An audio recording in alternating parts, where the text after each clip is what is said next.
in general. It's freeform radio at its finest. Hear what you rarely hear anywhere else here on Radio Free Saturday mornings, 9 a.m. to 11 a.m. every Saturday on KSJE.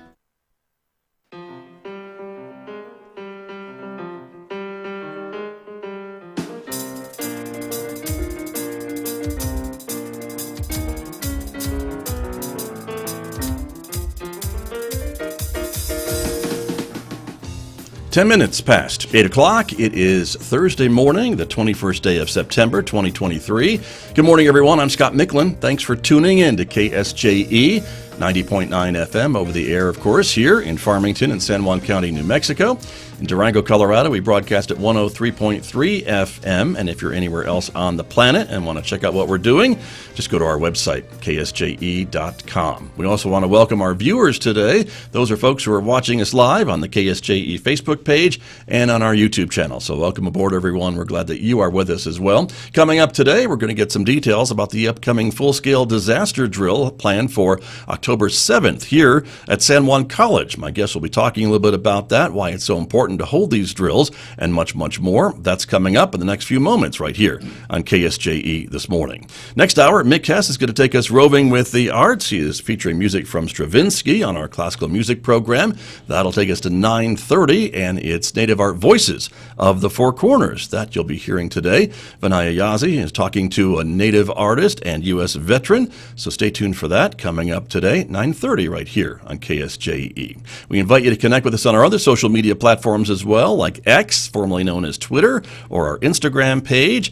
And if you're a podcast person, you can subscribe to a KSJE podcast wherever you're probably already listening to podcasts, places like iTunes or Spotify, iHeartRadio, Pandora. The list goes on and on. Outside our studios here at San Juan College, 55 degrees at the moment, sunshine. Winds are at 8 miles per hour, but we're expecting a breezy day today with winds possibly getting up to 30 miles per hour this afternoon. Sunshine with a high of 82 in Farmington. Windy tonight with a low of 47. Tomorrow, less wind and sunshine. The high 80 degrees on Friday. Partly cloudy Friday night, low 54. Cooler on Saturday with a high of 71. It'll be 78 on Sunday. Back to the low 80s, though, Monday and Tuesday and Wednesday of next week, with overnight lows, as you can see, from the mid-40s to the mid-50s. Back with my guests with more right after this on KSJE.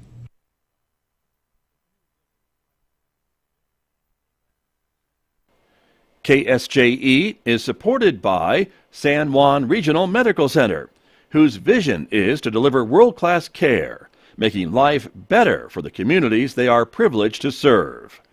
Offering a comprehensive range of inpatient, outpatient, and emergency care services so residents can live life better here. San Juan Regional Medical Center, community-owned and operated, here for you. KSJE is supported by the 5th Annual Aztec Artist Studio Tour, Saturday and Sunday, September 30th and October 1st.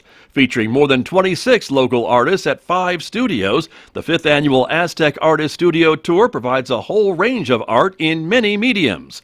Find out more on Facebook. Saturday, September 30th from 10 a.m. to 5 p.m., Sunday, October 1st from 11 a.m. to 4 p.m., the 5th Annual Aztec Artist Studio Tour.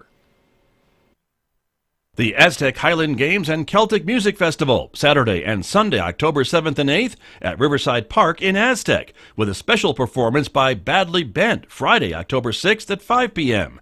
The event features more music from Big Patty, plus regional music from Patrick Crossing and the Bowmaneers. Heavy athletic competitions, Highland dance competitions, and more take place all weekend, and the romance novel cover photo contest is back on Saturday. Find out more at AztecHighlandGames.com. KSJE is supported by PATH, People Assisting the Homeless, presenting the Mad Hatter Chocolate Affair, 6:30 p.m. Saturday, September 30th at Artifacts Gallery in downtown Farmington. Enjoy dancing, drinks, prizes, and lots of chocolate. Tickets are $135 per couple. Find out more online at pathnm.org or by calling 505-327-3104. The Mad Hatter Chocolate Affair, Saturday, September 30th. Back in Studio A with my guest this morning, as I mentioned, to talk about the upcoming full-scale disaster drill set for San Juan County. The director of the San Juan County Office of Emergency Management, Mike Mestis, is joining me this morning. Mike, welcome back to KSJE. It's nice to have you here. Yeah, good morning, Scott. Thank you for having us. You bet. Also joining us here in the studio, Kenny Hibner is here. He is the director of the Department of Public Safety here at San Juan College. Kenny, welcome to KSJE. Thank you, sir. Good to have you here as well. And also Dave McCall is here from the San Juan County Sheriff's Office. Lieutenant McCall, good morning to you. Good morning. Thanks for having us here. Good to have you here as well, and thank you for being here, all of you. Mike, let me start with you by talking a bit about this drill that's coming up on the 7th of October. This is something that your office coordinates, I think, every year, right, with other entities in the county? Yeah, that's correct, Scott. Annually, the San Juan County Office of Emergency Management coordinates the annual full-scale drill. We do it in conjunction with the Homeland Security Exercise Program, which accumulates with a 3-year program building up to a full-scale drill. But in San Juan County, we do a full-scale drill annually just because we're so in tune to do it. Our first response agencies are on board, and we've got just a great team here in San Juan County. And of course, the reason behind it is just so everyone kind of knows what everyone is doing, these different entities. We have, 3 entities here in the studio with me this morning, but there's a lot of folks involved when there is some type of massive response type of situation, right? Yeah, so the reason that we preliminarily do these drills is because we get Homeland Security equipment from the State Homeland Security Grant Program. They request that you do a drill with that equipment so that it just doesn't sit in the closet per se. So to remain proficient with the equipment, they ask you to do an annual exercise or exercise every 3 years, but we just choose to do it here in San Juan County every year. Right. So then we bring on an exercise partner, either industry, but this year we've partnered with San Juan College, who has reached out to our office and asked to do an active shooter drill to test some of the procedures and test our response agencies in response to the college. Right, and so that's what the drill will be on the 7th, an active shooter simulation here at San Juan College. So let me bring in Kenny Hibner to talk a little bit more about that, and that is something I know as an employee of San Juan College we get talked to about every year as part of the training from the college. But this is something that the college is now pairing up with emergency management, sheriff's office, and others to kind of do this at a more larger scale, an actual kind of real world type exercise. Yes, it's a culmination of our first 5 years of our emergency operations plan. We walked through creation of the plan and training with staff and students on it, and then with the engagement of the county drill, we'll work on our interoperability with all of the different emergency responders in the area. Sheriff's Office, Farmington Police Department will be taking part, as well as Farmington Fire Department, San Juan County Fire Department, and I believe Aztec Police Department is also taking part as well. Okay. And many of those on campus are working with volunteering for the event in different areas, whether they are actors in it, observers, or support personnel for it, including our nursing department, our EMT program, and others. Right. And the parts of campus that will be impacted by this, I know you're going to be putting out a lot more information and communications about what areas to avoid. Obviously, the whole college isn't going to be shut down that day, but parts of it will be to accommodate this drill, right, and to let folks know what's going on. Right. So the primary 2 buildings that will be involved in the exercise will be our Educational Services Building, or our Clock Tower Building, as most people call it, and our Health Sciences Center. In addition to that, we'll have several parking lots that will be closed for staging of the drill and operations during the drill. That'll be parking lot A and B on the south side of campus, and then working the loop around to parking lot C and F, which is the primary parking lot for the Educational Services Building. Right. And C, I think, if I'm remembering, is that the one on the other side of the Health Sciences Building? Is that the other one that we're talking about? Yes, that's right in front of the bookstore, Got it. those of you who know where that is. Gotcha. But the rest of the parking lots and the other buildings on campus would be open if there's other stuff going on that day. Is that the idea? I know right? there's events going on the other side of campus, but the Health and Human Performance Center has elected to close during the exercise because of their close proximity. But as far as I know, they'll be opening it up at noon that day. Gotcha. And what do you hope folks on your staff and others here at the college get from this drill when they're a part of this? Because it's more departments than just public safety, correct? Correct. We'll be working, our administration from the president down is taking part in the exercise, working through that high-level decision-making that would need to take place if this type of incident were ever to happen here. But we're also working with our, as you mentioned, our Department of Public Safety to see how we integrate into the first responders and how we work with them. Parts of it is just getting to know each other and getting to recognize faces and things so that the first time we see some of these people isn't during an actual emergency. It's something that we're already aware of and worked with. Sure. Makes a lot of sense. And Lieutenant McCall, I want to come to you, too, about the Sheriff's Office involvement in this drill and others in the region, of course, when they happen. But what's the Sheriff's Office going to be doing that day during this drill? So first of all, I'd like to give credit where it's due. Mike Carey, Corporal Mike Carey, he's really been the point man for the Sheriff's Office on all this. He couldn't be here today, but so he owes you a lunch or something.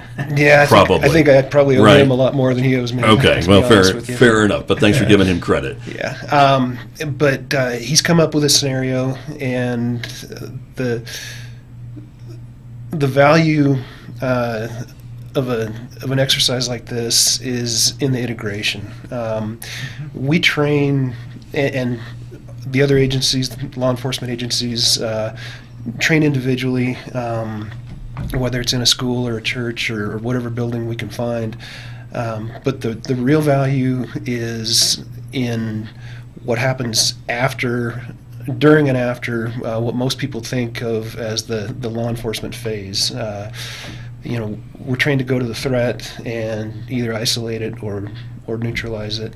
But really, things just get going at that point. Without sounding too insensitive, there's a phrase we use, stop the killing and then stop the dying. So the stop the dying part, we've had a shift in the last few years in how we operate, and what we do now is we isolate the threat, but knowing that a lot of times there might be another threat in the building, but if we've got casualties, we need to take care of them. So part of the integration is finding casualty collection points, securing them quickly, and so that the EMTs and fire can come in and treat the people who have been hurt that haven't died. Right. And a lot of times that can even take place while teams are still looking for the threat. So, the looking for the threat part is the part that we train a lot, but the rest of it, we don't have as many chances to integrate with fire and EMS and everybody else that's going to be involved.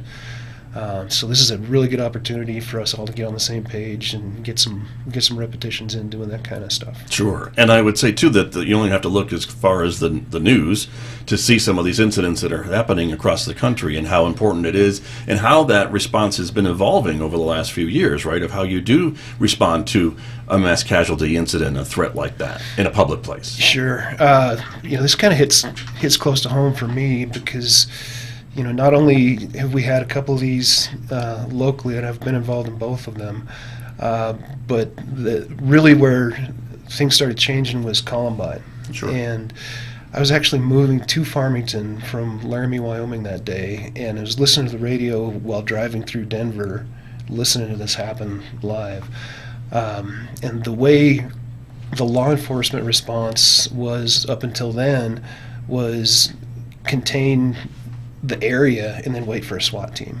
And things have really changed since then. Now the first person that gets there is going to go straight to the threat, and the sooner we can get boots inside the building, the sooner we can stop tragedies from happening. Right. So rather than waiting minutes or hours or however long it takes, things are going to get isolated a lot sooner. Sure. Now. And I think, correct me if I'm wrong, any one of you, but I think we saw a lot of this coordination, maybe from some past mass casualty drills on May 15th here in Farmington, with some of the responses that we saw of the shooting incident here. Is that a correct statement? Yeah. That was an interesting one.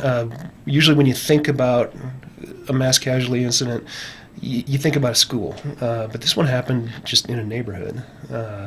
But the same principles apply. You know, everybody comes together and things get handled.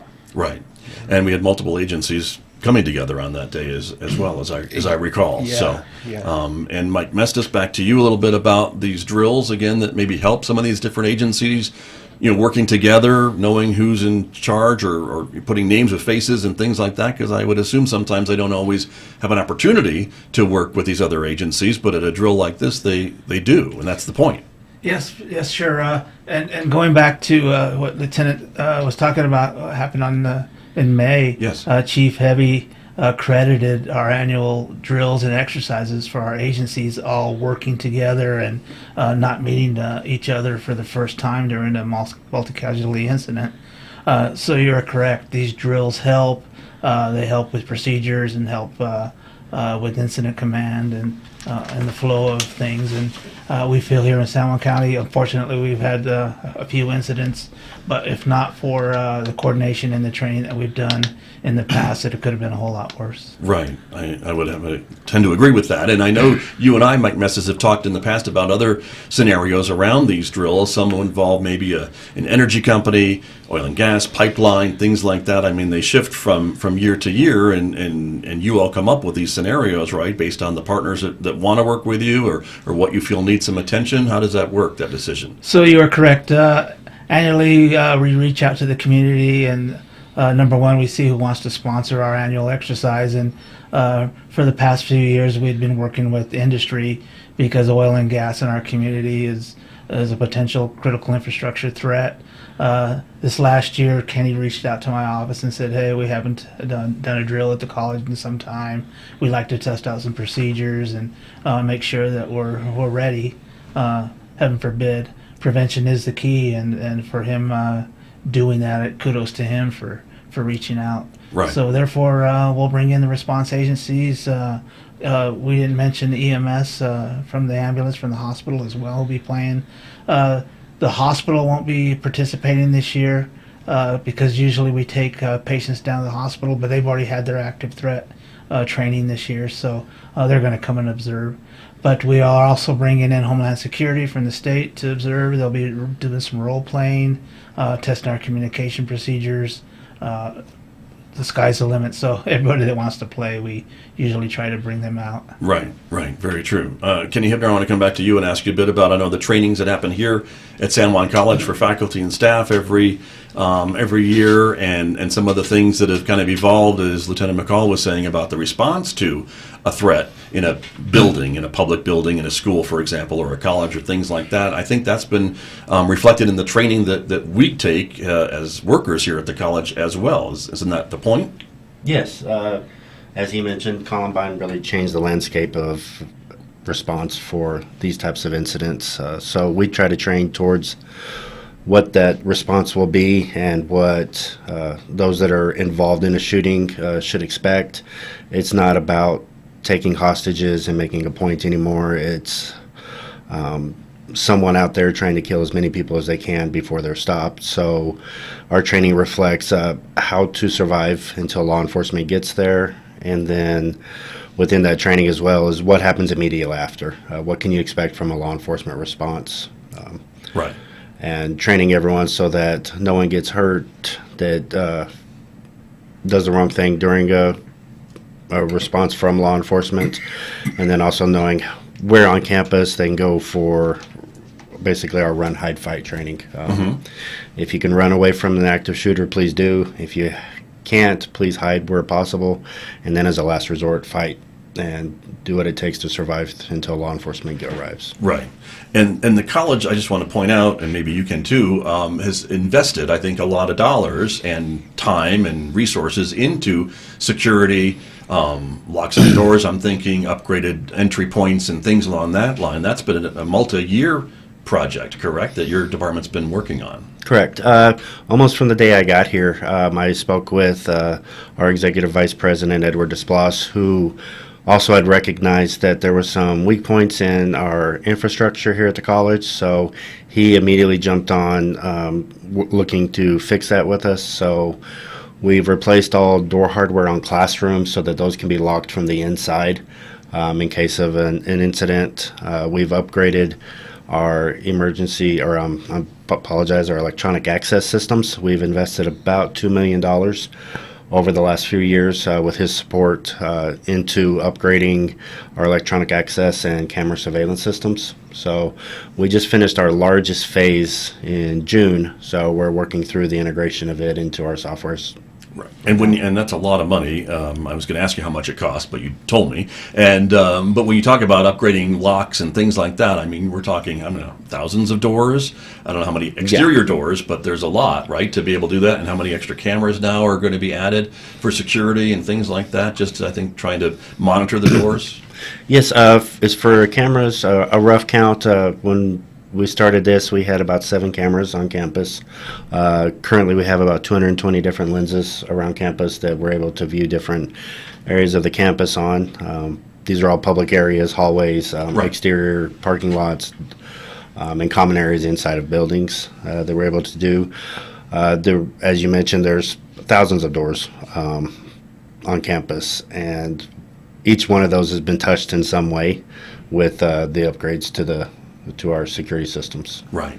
And I know all that also runs in concert with some of the notification technology, too, that folks are invited to sign up for. I know students and staff are to sign up for the college's notification systems. If there were an event on campus and you weren't even on campus but driving to campus, you could be notified, so you could just turn around and just wait it out until it's safe to come on campus, or whatever the case may be. Yes, we ask everyone to sign up for our SUNS alerts. That's through our Everbridge network.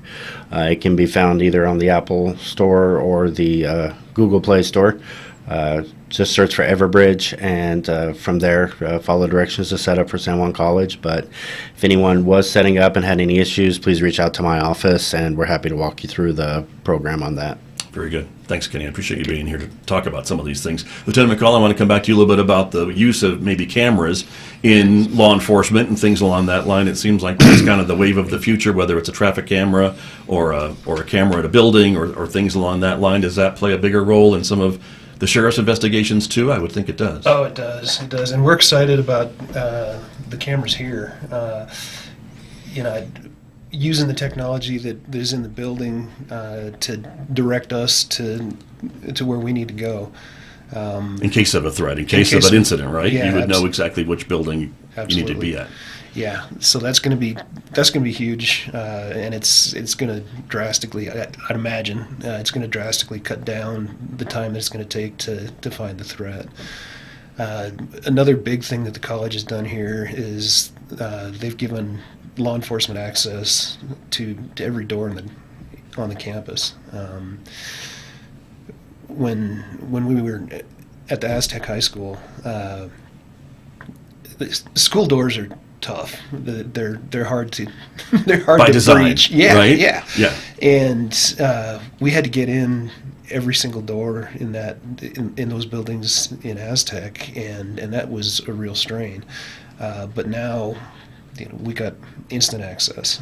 So there's so many leaps and bounds that have been made here. They're just really gonna help out if there is a real incident. Great to know. Very good. Well, thank you all for coming in and talking about this drill coming up. Again, it's October the 7th, mostly in the morning, Mike Mestis. Is that when this will be taking place? What time do you think things will be happening here? Yeah, citizens should expect to see units arriving and staging around 7. The drill will kick off around 8 a.m.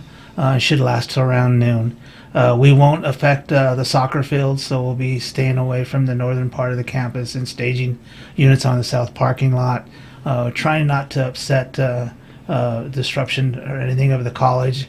Again, it's a Saturday, so the clock tower won't be having anybody in it, so Right. neither will the health sciences office as well. So So yeah, so limited disruption and getting the job done for our first responders and for the college. Very good. Very good. Well, thank you all for coming in this morning. But before we go, Mike, I wanted to ask you a little update. We were talking before we came on the air this morning about the incident at Bloomfield with the irrigation district and what's been going on there. I know, again, your office has been pretty instrumental in trying to get some resources to make some repairs, but it's a pretty massive incident, right? Can you get us an update? Yeah, sure. So not that we're busy enough already planning drills and training and everything, but then we have to deal unfortunately with some disasters that fall upon us. So on September 5th, the Bloomfield irrigation ditch, which is a 42-mile long ditch that serves San Juan County from Navajo Dam all the way down to McGee Park,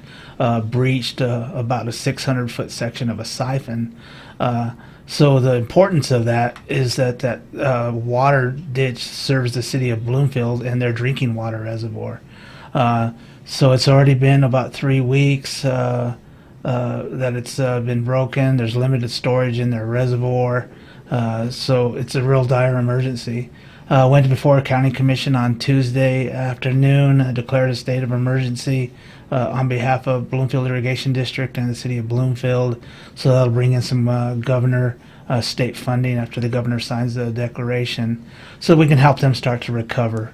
It's a reimbursement program, a 75% reimbursement, but this way it doesn't bankrupt the Bloomfield Irrigation District, and they can get some funding to help them repair. Right. And you've identified, or not you personally, but the irrigation district has identified some parts needed to make these repairs, right, in nearby in Texas. So that's one thing that's happening, and then just getting it here is the next step, I guess, right? Yeah, so the main thing is to, obviously they've done the dirt work and the excavation, but yes, bringing in brand new pipe. Last night at a public meeting, they said that 1944 was the year that section of irrigation pipe was put in. So obviously, yeah, and it was an old concrete pieced together in sections. So they're bringing in some polyurethane pipes. That'll be a whole lot better, a lot more sturdier. They're having to bring in 6 semi-flatbeds to bring that in, truck it from Texas. So they're anticipating possibly another 3 weeks before projects can be completed. So, and that's based on if everything goes right. Right. So, and I guess in the meantime, they are doing some dirt work to get access roads and things like that to this location, so the pipes can be delivered. And then the city, in the meantime, because it is a water supply line for the city, they're able to pump some water out of the river, you were telling me, but they've asked residents, I think, to conserve as well, right, during the meantime. Yeah, you are correct. There's a community effort. The city of Bloomfield has also got a stake in it. They've sent trucks and excavators. Sunline Construction's working on site as well as Bloomfield Irrigation District to build access roads to access the siphon. And yeah, because you can imagine it's just an irrigation line out in the middle of nowhere built in the 40s.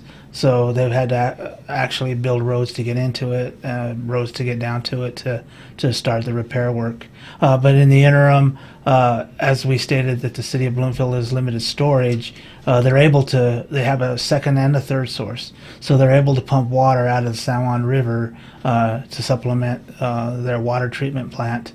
But the downfall to that is they can't pump during the rains, and we just had recent rains. Right.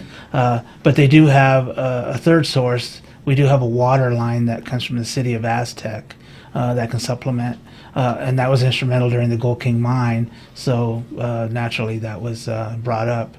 The additional going thing, the other way though, from Bloomfield to Aztec, right? Because Correct. Aztec couldn't pull out of the Animas, so that was why that So was. now they're reciprocating, and Yeah. we'll be able to share water if they Good. need it. So Very good. So things should be pretty okay at the moment. Keeping fingers crossed, things Yeah. are moving forward, and we'll continue to give you an update. Okay, appreciate it. Again, gentlemen, thank you for coming in this morning. Good luck with the drill, and thank you for the work that you do to keep us all safe. We really appreciate it. Thank you. Thank you, bet. Thanks, Scott. Thanks, everyone. This is KSJE.